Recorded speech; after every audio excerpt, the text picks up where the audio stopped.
Ya, Bismillahirrahmanirrahim. Assalamualaikum warahmatullahi wabarakatuh.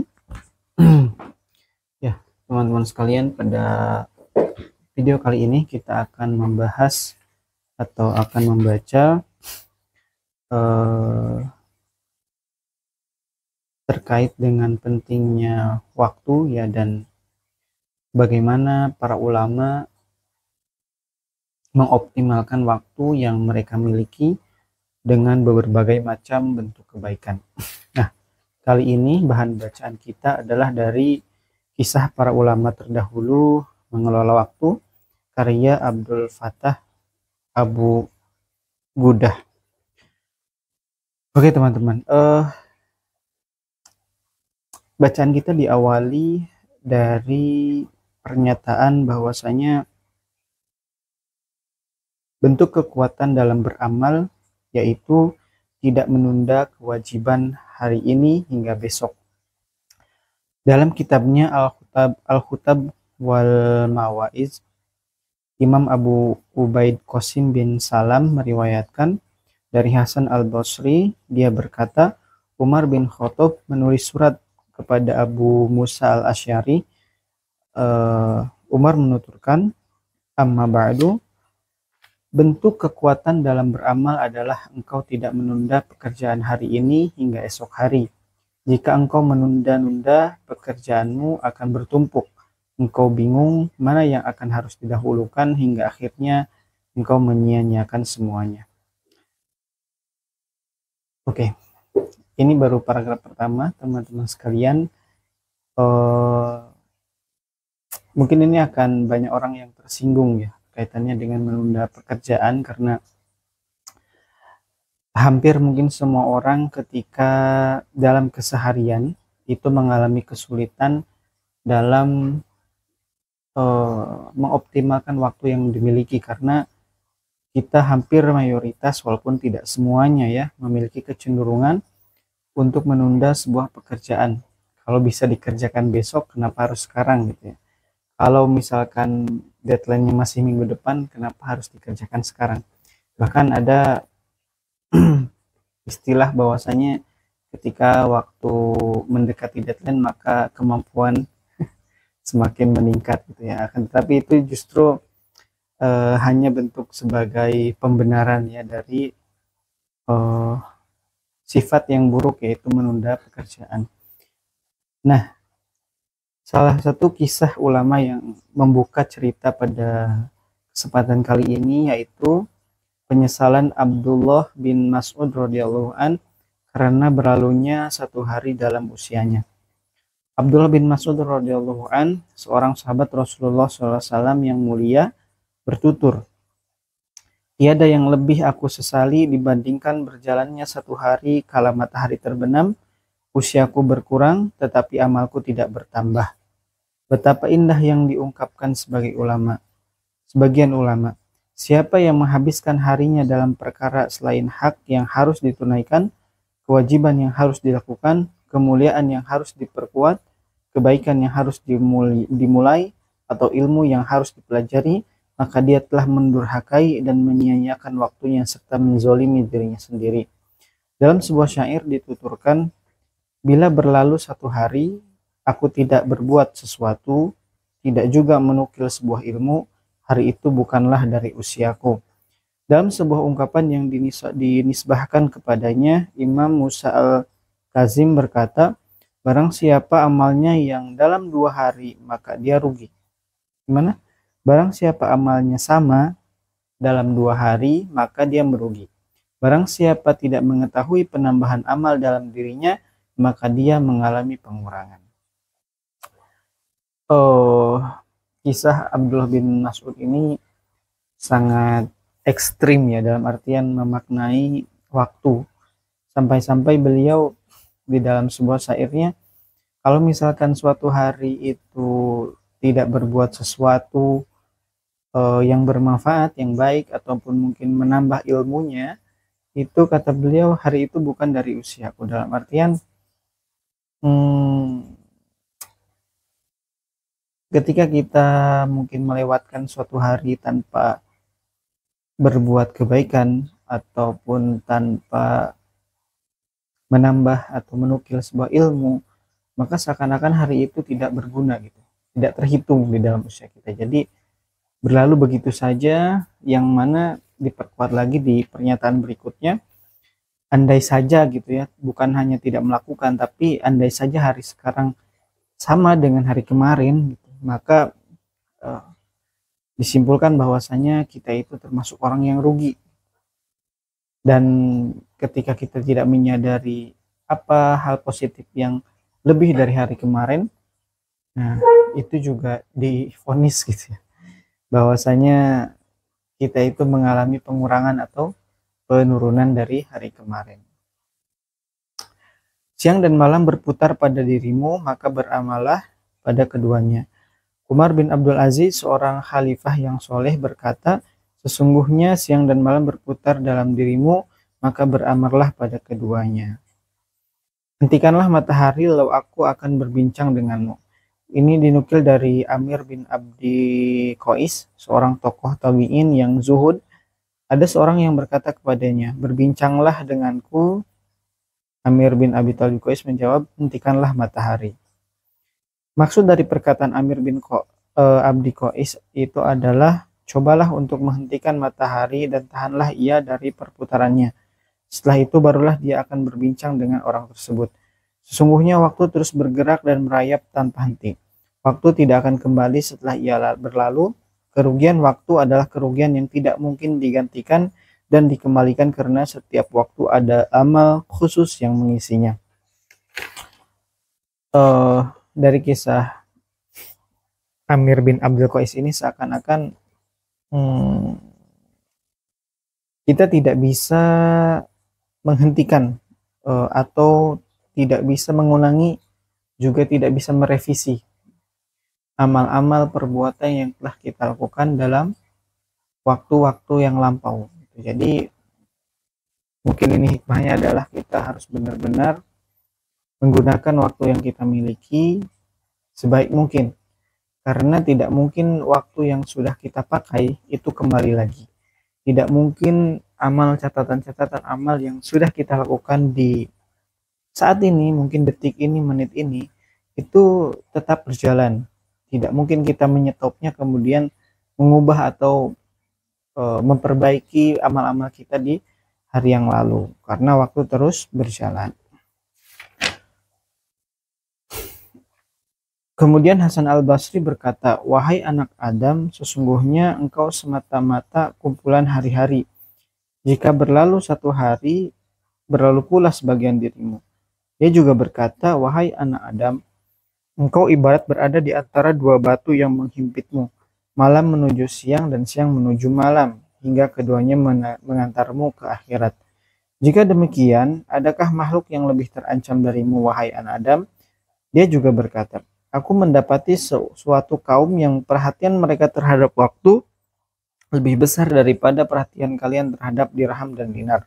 Terkait ungkapan Hasan al-Basri ini, seorang penyair bertutur, setiap hembusan napas berarti menjauhnya jarak, mendekatkan kematian pada jiwa hingga terus mendekat. Dalam sebuah syair, Hatim al-Ta'i bertutur, masa tiada lain hanya hari ini, kemarin atau esok. Begitupun zaman terus bergulir di tengah kita. Ia menghadirkan malam setelah siang, sementara kita tidak akan kekal. Begitupun masa akan habis. Dalam kitab Diwan dimuat sebuah syair yang dinisbahkan kepada Ali bin Abi Thalib radhiyallahu anhu. Hidupmu semata himpunan nafas, setiap kali berlalu setiap embusan, berkuranglah sebagiannya. Dalam syair lain seorang penyair bertutur, setiap hari sebagian dari diriku akan mati. Kehidupanku semata embus napas yang dapat dihitung. Dalam syair lain Abu al-Atiyah bertutur, esok hari aku akan lebih dekat kepada kebinasaan dibandingkan hari ini. Esok lusa aku terus dekat kepadanya, bahkan makin dekat. Muhammad bin Hasan al-Warraq memberikan syairnya, seorang pemuda menginginkan panjangnya usia. Dia menyangka bahwa keabadian adalah abadi. Setiap dia menutup satu hari, hari pun menutup sebagian dirinya. Bertambahnya fisik hakikatnya adalah berkurangnya sebagian hidupnya. Bagaimana mungkin kehidupan yang berkurang disebut bertumbuh? Tercatat bahwa salah satu tokoh tabi'in yang mulia, yakni Qatadah bin Di'amah As-Sudais, lahir pada tahun 60 Hijriah dan wafat pada tahun 1800 Hijriah. Begitu bersemangat untuk menuntut ilmu, memanfaatkan waktu dan membaca Al-Quran walaupun buta. Imam Az-Zahabi mengulas biografinya dalam kitab Syiar A'lam An-Nubala. Imam Az-Zahabi bertutur tentang sosok Qatadah bin Di'amah As-Sudais, menghafal pada zamannya teladan para ahli tafsir dan ahli hadis, serta salah satu penghimpun dan pemelihara ilmu. Kekuatan hafalannya sering dijadikan perumpamaan. Salam bin Abi Mutni bercerita, Qatadah menghatamkan Al-Quran setiap 7 hari. Jika tiba Ramadan, dia menghatamkan setiap 3 hari. Jika tiba 10 terakhir bulan Ramadan, dia menghatamkannya setiap malam. Sementara itu, Ma'amar bercerita, Qatadah menginap di tempat Sa'id bin Musayyib selama 8 hari dengan maksud belajar. Pada hari ketiga, Ma'amar berkata kepada Qatadah, pergilah, engkau telah menggali habis seluruh ilmuku. Wow. Luar biasa ya teman-teman sekalian. Asok bin Hazan meriwayatkan dari Sa'ad bin Musayyib yang berkata, tidak satupun penduduk Irak yang mendatangiku yang lebih kuat hafalannya daripada Qatadah. Dalam pembukaan yang lain, Sa'id berkata pada Qatadah, aku tidak menyangka bahwa Allah menciptakan manusia sepertimu. Pujian Sa'id bin Musayyib untuk muridnya ini, Qatadah As-Sudais. Pangkalnya adalah semangat Qatadah untuk mencari ilmu walaupun dalam situs sulit. Saat itu pegawai Khalifah Abdul Malik bin Marwan yang bernama Hisham bin Ismail marah kepada Sa'id bin Musayyib yang bersikap diam, tidak langsung membaiat Walid dan Sulaiman. Hisham menghukum Sa'id dengan 60 kali cambuk. Kemudian dia memerintahkan Sa'id dijemur di bawah terik matahari untuk membuatnya jera dan melarang siapapun untuk duduk bersamanya. Namun demikian, hal tersebut tidak menghalangi Qatadah untuk mendampingi tokoh tabi'in yang mulai itu Sa'id untuk memetik ilmu darinya dan mengambil manfaat dari keistimewaannya, walaupun penguasa saat itu melarang untuk bermajelis dengannya. Dalam kitab syiarnya, dalam biografi Sa'id bin Musayyib, Imam Az-Zahabi menyebutkan, dinukil dari Qatadah, dia bercerita, aku mendatangi Sa'id bin Musayyib dalam keadaan hanya memakai celana bawahan dan dijemur di bawah terik matahari. Aku berkata kepada penunjuk jalanku, dekatkan aku kepadanya. Kemudian aku pun bertanya banyak ilmu kepadanya karena khawatir terluput kesempatan. Dia pun menjawab pertanyaanku sehingga membuat orang-orang takjub. Lihatlah bagaimana semangat dan antusiasme para tokoh tersebut dalam mempelajari ilmu dan menghafalnya agar tidak kehilangan pengetahuan sekecil apapun. Mathar berkomentar tentang Qatadah. Jika mendengar sebuah hadis, Qatadah langsung menangkapnya dan mengulang-ulanginya hingga hafal. Nah, teman-teman, Qatadah ini memberikan cambukan ya untuk kita. Seseorang yang memiliki keterbatasan dari segi penglihatan, akan tetapi dengan semangat kecintaannya terhadap ilmu gitu ya, Allah anugerahkan kemampuan yang justru melebihi orang-orang pada umumnya. Sampai luar biasa ya ketika tadi disebutkan bahwasanya ketika Qatadah menginap di rumahnya Ma'mar gitu ya, hanya dalam waktu yang sangat singkat 3 hari gitu ya, bisa menguasai dan bisa menyerap ilmu yang dimiliki oleh gurunya, yaitu Ma'mar,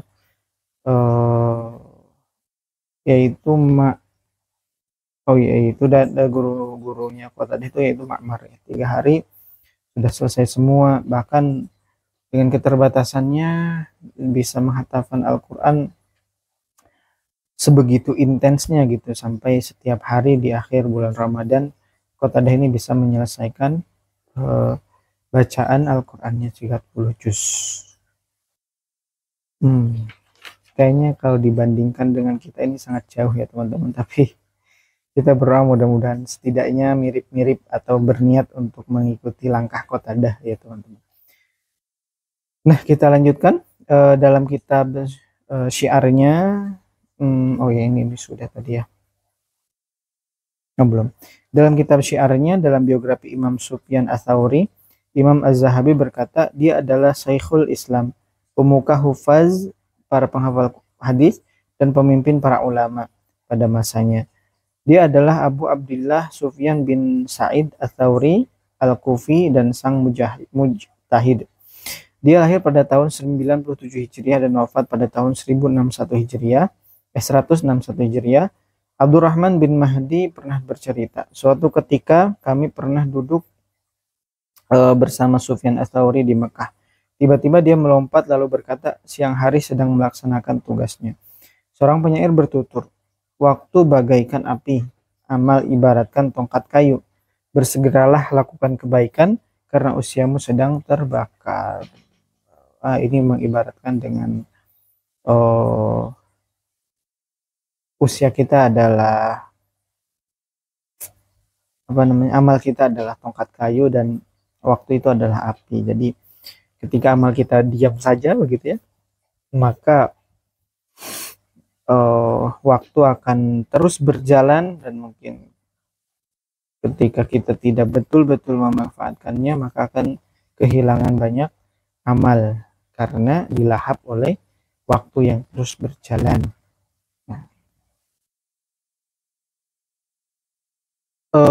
Kita lanjutkan. Imam Sufyan Ats-Tsauri lebih mengutamakan mendengarkan hadis daripada mengucapkan salam dan berpelukan.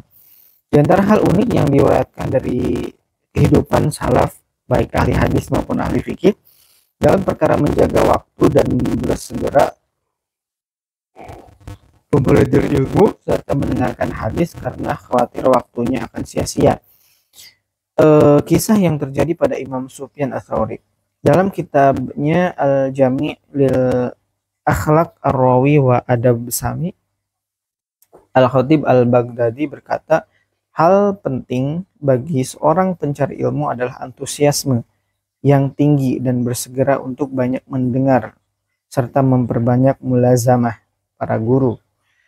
Al-Khatib juga meriwayatkan dengan sanadnya dari Muhammad bin Katsir Al-Abdi. Dia bercerita, saat baru tiba di Basrah, Sufyan Ats-Tsauri melihat Hammad bin Salamah. Dia segera berkata kepada Hammad, ceritakan kepadaku hadis Abu Al-Usyara dari ayahnya. Hammad pun berkata, Abu Usyara berkata kepadaku dari ayahnya, hingga hadis akhir. Saat Hammad selesai menceritakan hadis tersebut, Sufyan menghampirinya lalu memeluknya.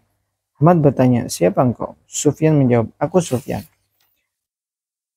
putra Ibnu Sa'id. Ya. Ats-Tsauri. Ya. Abu Abdillah. Ya. Hammad bertanya, apa yang mencegahmu mengucapkan salam kepadaku kemudian baru bertanya tentang hadis? Sufyan menjawab, aku khawatir engkau wafat sebelum aku sempat mendengarkan hadis darimu. Lihatlah bagaimana Sufyan Ats-Tsauri bersegera untuk mendengarkan hadis dan meriwayatkannya sebelum mengucapkan salam kepada Syekh dan memeluknya karena khawatir adanya penghalang yang terjadi dalam hidup. Dia begitu perhatian pada waktu dan usaha menambah ilmu. Semoga Allah SWT meridainya.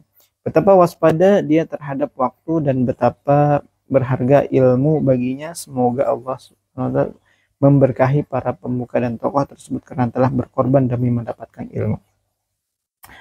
Jadi Sufyan Ats-Tsauri ini, kalau tadi kan kita Qatadah ya. Kalau Qatadah itu bagaimana kecerdasannya dalam menghafal di tengah-tengah keterbatasan yang dia miliki. Kalau Ats-Tsauri ini bisa dibilang seorang pribadi yang gercep gitu ya. Sampai-sampai ketika bertemu dengan gurunya ini adalah Hammad, dia nanyain dulu hadisnya, supaya dia bisa tahu gitu ya hadis yang diriwayatkan oleh gurunya itu, baru kemudian dia mengucap salam dan memeluk gurunya. Alasannya cukup unik ya. Takut kalau misalkan salam dulu, gurunya ini meninggal sehingga hadis yang ingin dia ketahui tidak jadi dia ketahui karena keduluan dengan ajal gitu ya. Segitunya ya, teman-teman. Setakut itu beliau kehilangan ilmu yang memang beliau cari gitu ya. Lagi-lagi kita sangat jauh dengan contoh para ulama ini ya. Kemudian yang ketiga terakhir ini ya. Abu Bakar An-Nasyali berlomba dengan ditutupnya catatan amal. Tersebut seorang muhadis yang sikoh, yakni Abu Bakar An-Nasyali, wafat pada tahun 166 Hijriah. Dia hanya berbincang dengan tamunya sebentar lalu kembali beramal karena khawatir ditutupnya lembaran amal. Dalam kitab Ad-Dibaj karya Abu Qasim Ishaq bin Ibrahim Al-Kutali disebutkan Muhammad bin Sahib bin Samak berkata, kami pergi mengunjungi Abu Bakar An-Nasyali. Dia pun berbincang dengan kami sejenak lalu sholat sejenak. Setelah itu dia berkata kepada kami, wahai saudara-saudaraku, jangan mencelaku, aku semata bersih cepat dengan ditutupnya catatan amal. Nah, kalau Abu Bakar An-Nasyali ini, bagaimana dia menghormati waktu adalah dengan apa? Dengan dia senantiasa memplot dirinya gitu ya, atau mensugesti dirinya bahwa dia selalu berpacu dengan ditutupnya catatan amal gitu ya. Jadi dia nggak mau kesempatan-kesempatan yang seharusnya dia lakukan itu didahului oleh tutupnya catatan amal atau mungkin ajal ya, sehingga dia tidak menggunakan waktu yang dimiliki untuk hal-hal yang kiranya tidak ada kaitannya dengan menambah ilmu ataupun menambah nilai-nilai ibadah dalam kehidupan. Bahkan mungkin ya untuk sekelas berbincang itu kan bukan sesuatu yang buruk gitu ya, tetapi dia lebih memilih untuk bersegera dan melanjutkan amal dia, dalam hal ini apa namanya, amal yang mungkin senantiasa beliau lakukan. Ini masih banyak teman-teman sekalian, mungkin kita satu lagi ini cukup menarik ya. Nah, untuk sekarang Hamad bin Salamah hanyalah kesibukan Hamad bin Salamah hanyalah meriwayatkan hadis, membaca, bertasbih dan sholat. Ini kan tadi gurunya siapa ya? Gurunya Sufyan Ats-Tsauri ya. Hamad ini gurunya Sufyan Ats-Tsauri. Dalam Tazkirah Al-Hufaz dan biografinya Imam ahli hadis, Imam Az-Zahabi bertutur, dia adalah imam hadis, para karnahu, hafiz, teladan dan syekh Islam. Dia lahir pada tahun 91 Hijriah dan wafat pada tahun 167 Hijriah. Dialah orang pertama yang menyusun karya tulis bersama Ibnu Abi Arubah. Dia adalah pakar dalam bahasa Arab dan fikih serta fasih dan pandai berorasi.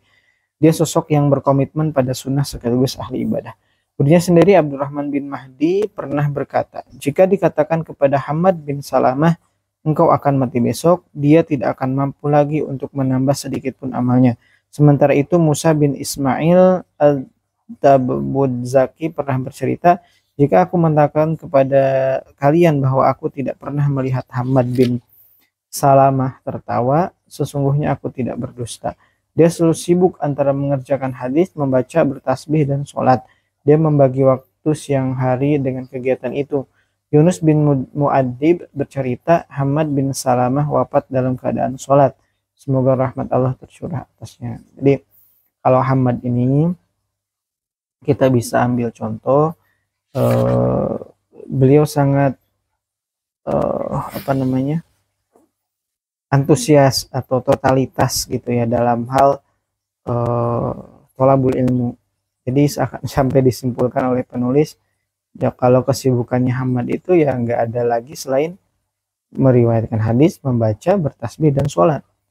Dan ini juga beririsan bahwasanya seseorang itu akan meninggal gitu ya, kondisinya, tempatnya, suasananya sesuai dengan rutinitas yang dia lakukan. Nah, karena mungkin Hamad di sini rutinitasnya ya seperti itu gitu, tidak keluar dari hadis, membacanya, meriwayatkannya, bertasbih, sholat, maka sudah sepantasnya ya dia mendapatkan akhir yang sangat bahagia begitu ya, akhir yang mungkin dirindukan oleh banyak orang, diharap-harapkan oleh banyak orang gitu ya, yaitu menutup usia dalam kondisi yang mulia, yaitu dalam keadaan sholat. Ini tidak terlepas dari manajemen waktu dan prioritas waktu yang dialokasikan, diplotkan oleh para ulama terdahulu. Beberapa ulama ini cukup memberikan contoh kepada kita bagaimana seharusnya seorang muslim menghargai waktu yang telah Allah anugerahkan kepada kita gitu ya. Karena secara pribadi gitu ya, kami pembaca di sini juga masih jauh dari contoh yang telah diberikan oleh para ulama, kan, tetapi mudah-mudahan dengan membaca buku ini setidaknya kami sebagai pembaca juga teringatkan, termotivasi untuk senantiasa memperbaiki jadwal atau prioritas dalam menggunakan waktu sehingga dapat digunakan sebaik-baiknya. Syukur jika teman-teman yang melihat video ini juga dapat mengambil faedah dan bisa berubah menjadi seorang yang lebih menghargai waktu. Sekian, assalamualaikum warahmatullahi wabarakatuh.